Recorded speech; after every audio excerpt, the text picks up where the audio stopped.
Meu marido teve um filho no meio do nosso casamento e eu vou te contar como é a minha relação com a mãe e com a criança. Na minha primeira conversa com ela, eu já estava ansiosa pra falar com ela, porque, né, eu já vinha acompanhando há muito tempo. E eu falei pra ela que eu já sabia de tudo, que eu vinha seguindo eles nas redes sociais pra acompanhar, porque eu tinha necessidade, curiosidade, não sei.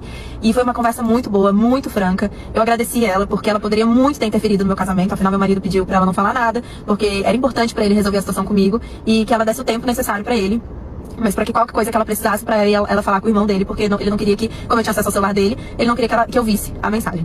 E ela super respeitou. Ela poderia muito bem, gente, ter chegado em mim e conversado. Duda, Eduarda, eu preciso falar com você. Ela nunca fez isso, ela nunca chegou até mim. Então é uma pessoa que eu vejo que é do bem, é uma pessoa que eu vejo que não quer me atrapalhar meu casamento. E pelo contrário, a gente virou amigas, assim, a gente conversa sobre várias coisas, não somente sobre a situação, sobre o Theo, mas por coisas da vida, enfim, ela me conta umas coisas dela, conversamos muito.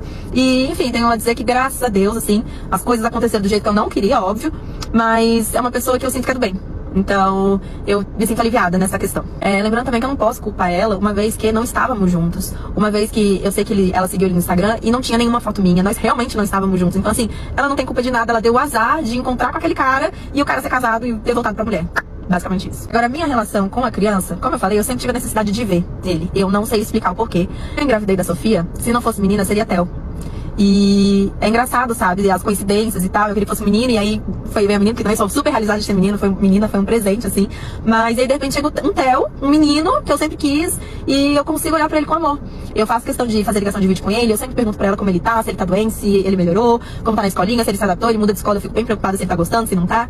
E uma forma que eu achei de eu ficar próxima dele, quem é mãe aqui vai saber que tem uma assinatura chamada Leiturinha. E uma vez por mês chega livro na casa da criança. E eu fiz questão de fechar esse plano. E sempre quando chega o livro, a gente faz uma ligação de vídeo e fala que a tia Duda deu o presente pra ele. A gente fica ali conversando. Ele lê a história bem animado, assim, que ele não consegue prestar muita atenção na ligação. Mas ele tá criando a consciência de que todo mês a tia Duda manda alguma coisa pra ele. E é tão bonitinho, porque ele é nordestino e ele fala, tia Duda. Eu fico, meu Deus, que delícia. E uma coisa muito legal que eu quero contar pra vocês, e também porque eu decidi me expor aqui, é que mês que vem eu tô indo buscar ele pra ficar com a gente. Ele vai passar uns dias aqui em casa. E, enfim, isso fica pro próximo vídeo. E aí no próximo vídeo eu explico pra vocês por que eu tive a iniciativa de falar, eu quero esse menino comigo nas férias, mesmo trabalhando, cuidando da casa, com 2 filhos pequenos de férias. Maluca, sim, claro. Mas eu conto no próximo. O dia que o meu marido falou na frente de todo mundo que o tipo de mulher dele era o da minha cunhada, que tinha um cabelo bom, um cabelo liso, bom pra passar a mão. Eu sou uma mulher negra, do cabelo bem cacheado, mas por um longo tempo da minha vida, eu sempre fiz alisamento.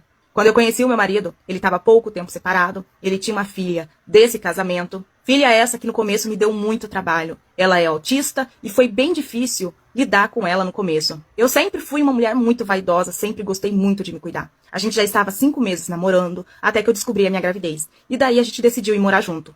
Meu filho nasceu, só que ele também é uma criança autista. Ele é uma criança bem fácil de lidar, já a minha enteada é uma criança bem difícil. Toda vez que ela ia lá em casa, ela dava um baita de um trabalho. Isso que ela já tinha quase 5 anos. Na pandemia, eu acabei sendo mandada embora do meu trabalho, e com isso eu decidi me dedicar somente ao meu filho, que tinha por volta já de quase 1 aninho. E foi nesse tempo que a ex-esposa do meu marido ficou muito doente, acabou pegando a Covid, e com isso, ela veio a falecer. Não foi nada fácil, porque com isso, ele trouxe a filha dele pra morar junto com a gente. No começo foi bem difícil. Eu não comia, eu não dormia, eu não descansava, porque eu estava todo o tempo cuidando dela. Ela dava muita crise, que era bem difícil de lidar com ela. O tempo foi passando, ela foi entendendo mais as coisas, aceitando como a vida é. E com isso, eu deixei de me cuidar, me dediquei somente a essas crianças e a casa.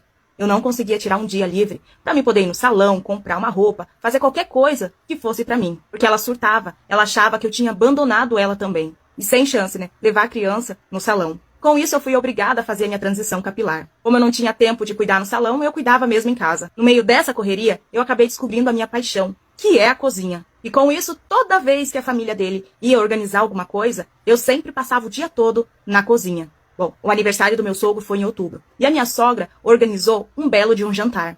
Eu passei o dia todo na cozinha, cheirando a cebola e alho. Meu marido é aquele tipo de homem que não gosta de tomar uma, né? Não perde uma oportunidade de estar bebendo. E pra falar bem a verdade, o único lugar que eu tinha paz mesmo era na cozinha. Até que essa minha cunhada chegou lá na casa da minha sogra. Ela era esposa do irmão do meu marido. Ela tinha acabado de sair do salão. Eles não tinham filhos. Ela sempre estava bem produzida, com cílios, com unha, o cabelo sempre bem feito. E o meu marido foi até ela, na frente de todo mundo, mexeu no cabelo dela e soltou aquela, que ele amava a mulher de cabelo liso, sedoso, bom para poder passar a mão no cabelo. Já que em casa, ele não tinha isso, porque o meu cabelo parecia um arame farpado. Isso ele falou na frente de todo mundo. Pensa na humilhação que foi ouvindo esse homem falar uma coisa dessa. Ele no meio de todo mundo e todo mundo achando graça do que ele estava falando. Ah, mas eu não ia deixar isso passar batido, mas é nunca. Perguntei a ele quem era ele para falar sobre cabelo, porque ele quase não tinha. As entradas dele já estavam lá na nuca praticamente. Falei para ele que o meu tipo de homem era um homem responsável, que ajudava a cuidar dos filhos, que dividia todas as tarefas de casa. Não igual ele, um folgado sem noção, que joga os filhos pra cima de mim, para que eu possa cuidar. Pensa num homem revoltado, porque todo mundo ali começou a dar risada da cara dele. Ele, gaguejando, me perguntou se eu tinha ficado louca por estar falando uma coisa dessa. Falei pra ele que louca não, mas eu tinha me dado conta da furada que eu tinha me metido. E que aquela era a primeira e última vez que ele ia me tratar desse jeito. E que ele estava livre pra achar uma mulher do jeito que ele gostava, do cabelo liso e sedoso, porque eu não ia mudar pra agradar ele não. Peguei só o meu filho, fui pra casa dos meus pais, depois eu voltei na casa onde a gente morava de aluguel, peguei todas as minhas coisas e voltei pra onde eu não deveria ter saído.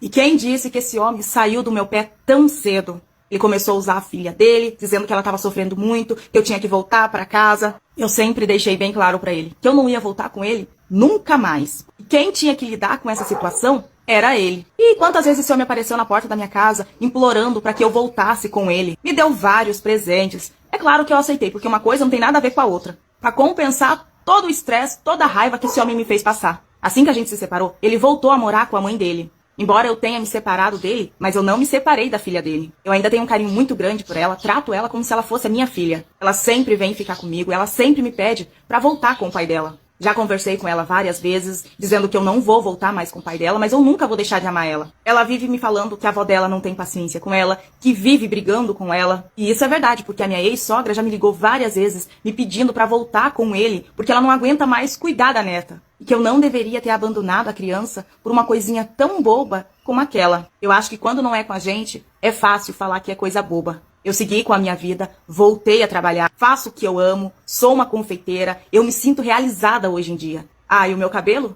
Eu não alisei. Eu me amo do jeito que eu sou. Hoje em dia, eu tô com uma pessoa maravilhosa, que me trata muito bem, aceita o meu filho como se fosse filho dele, e aceita do jeito que eu sou.